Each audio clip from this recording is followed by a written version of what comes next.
இவன் முடிக்கும் இன்றாயுது அதனை அவன் கண் விடல்.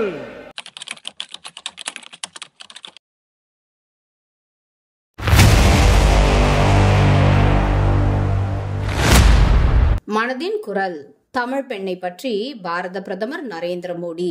மனதின் குரலின் இந்த அத்தியாயத்தில் தமிழகத்தின் பெண்களின் வாழ்க்கையை மாற்றிய திருப்பூரின் ஆடை தொழில் பற்றி பாரத பிரதமர் நரேந்திர மோடி பேசினார். தமிழ்நாட்டில் திருப்பூரில் உள்ள ஒரு ஆடை பிரிவில் மேற்பார்வையாளர் மற்றும் ஒருங்கிணைப்பாளராக மாறிய பர்வீன் பாத்திமாவின் உதாரணத்தை அவர் கொடுத்தார். அவரது வாழ்க்கையில் பெரும் மாற்றம் ஏற்பட்டுள்ளதாக பாரத பிரதமர் கூறினார். அவர் தன்னம்பிக்கை அடைந்து தன் முழு குடும்பத்திற்கும் செழிப்பை கொண்டு வந்ததாக, மேலும் அவரை பற்றி உற்சாகமூட்டும் வகையில் பேசினார் பாரத பிரதமர் நரேந்திர மோடி.